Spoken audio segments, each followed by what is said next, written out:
Godzilla. Oh, is it? Is it Godzilla? Are you sure it's Godzilla? Do you want to check? Are you sure it's not one of the other 400-foot radioactive dinosaurs?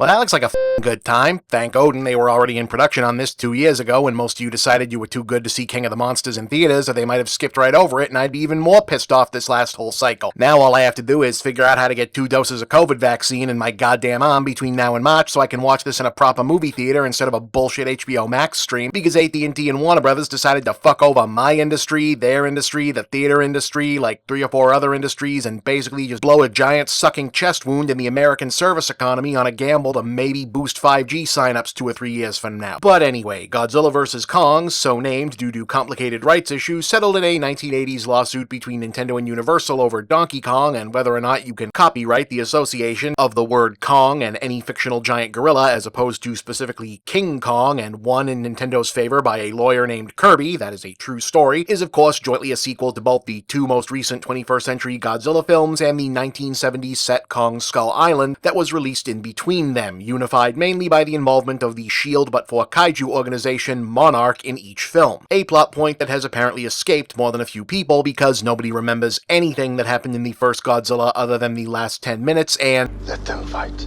And as we already discussed, because that first movie wasn't good, people slept on the second one even though it was amazing. Now, amusingly, for all the build-up that it gets and the immediate recognition as a big deal that it engenders, pretty much everyone understands that King Kong fighting Godzilla is a big deal, even if they've never seen a Godzilla or King Kong movie, i.e. the 2 most famous big monsters, reptile versus mammal, America versus Japan, East versus West title fight, etc. The idea of it being a big deal was effectively created by itself, meaning the original King Kong vs. Godzilla in 1962.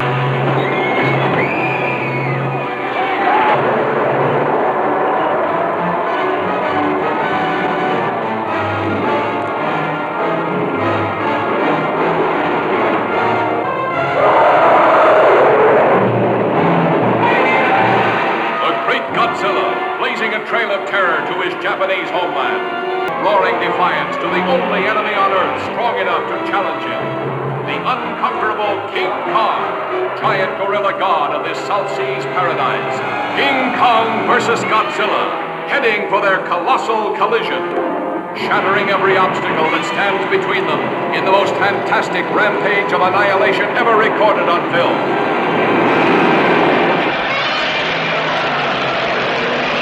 Well, it's hard to imagine today where 2 popular characters from similar genres owned by different producers meeting up for a versus event would be expected to come after years of fan debate and complex negotiation between parties to create a huge merchandising bonanza. This happened pretty much as a yeah, sure, why not situation at a point when neither character was exactly at their peak. Godzilla has a brain about this size.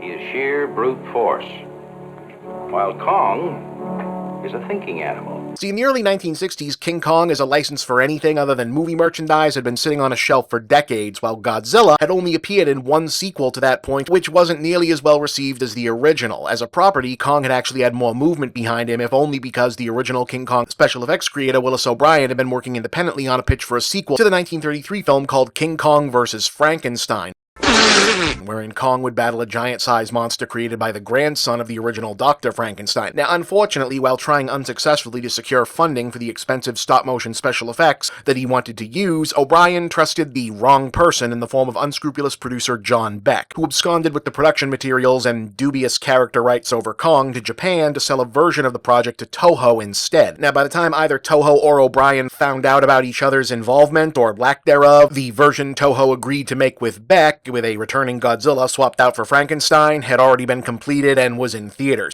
Now, that was certainly a dick move on Beck's part and a really shitty coda for O'Brien's career, to be certain. Hey, fuck you. The resulting film, though, did end up essentially reviving the fortunes of Godzilla and probably the whole of the Japanese kaiju genre at that point in time. It bears some mention at this point that one of the most famous lost Japanese films, period, was an unauthorized local remake of the 33 Kong, King Kong Appears in Edo, made by some of the same people who would eventually go on to make the original Godzilla. That's said to have been made in 1938. No prints actually survive. King Kong vs. Godzilla more or less establishes the tone and tenor of the entire rest of the Showa-era Godzilla films made after that point, from the vibrant color cinematography to the intersection of the human and monster stories and the brawling wrestler-style battles. See King Kong stamp Tokyo into the ground, holding a beautiful girl in his grasp. See Godzilla destroy an entire army. See King Kong trapped by the blazing barrier of 1 billion volts. But nothing, nobody can stop the great showdown when King Kong and Godzilla meet to fight for survival of the fittest.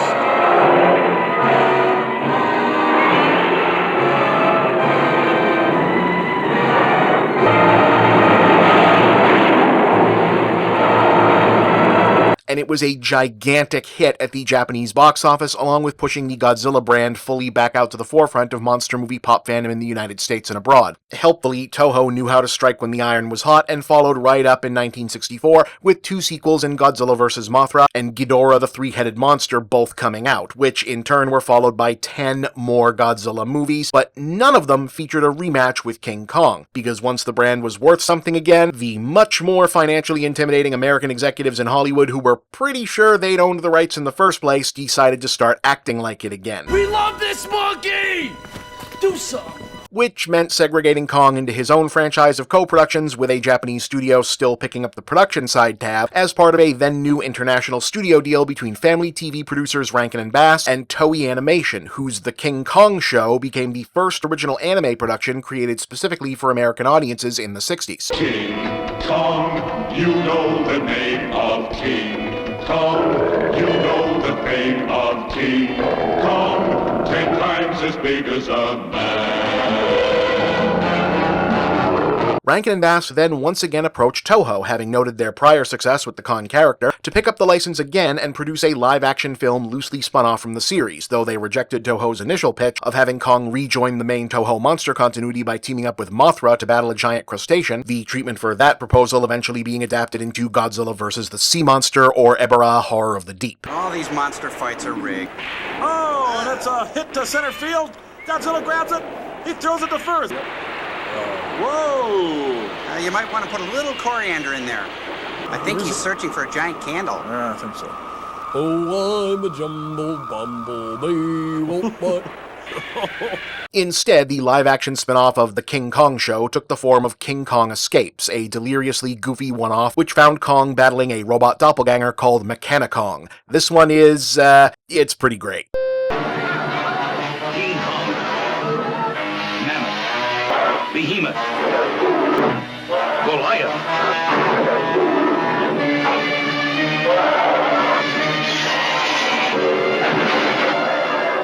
King Kong escapes and meets his greatest foe, the Kong of Steel. A gargantuan duel, unmatched by any battle in history. Thundering 60-foot robot Kong of Steel, creation of the evil Doctor Who, criminal genius. Dig! 1,000 thrills as King Kong battles the Serpent of Mondo Island. Not this Kong! Hits himself against the nation's armament.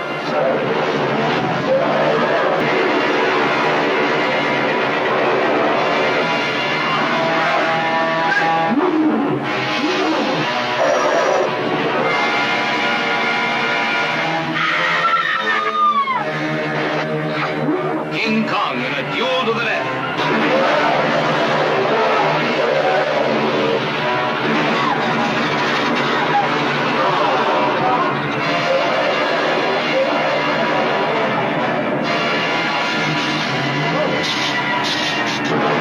In case you're wondering, Toho was hoping that Mechani-Kong would somehow be something they could retain the rights to and continue using in future films as a Godzilla nemesis and/or ally even after the Americans eventually cut them off from using King Kong again, which, seems like it should work. But the most recent time they were going to try getting away with it was in the 90s, and their lawyers told them, yeah, probably still not. So that movie became the one with Mecha Ghidorah instead.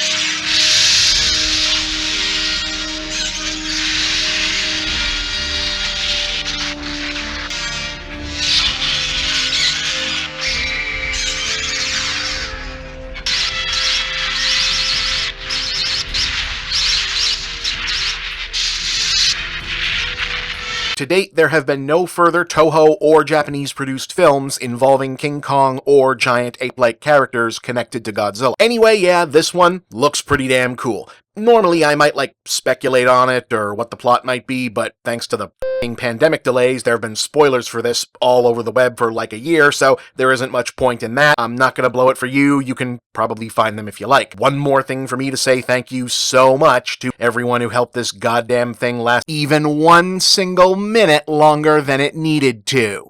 Seriously, thanks so much. But I'm sure we'll have fun with it anyway. Because if I don't, I am going to be just insufferable. I'm Bob, and that's the big picture.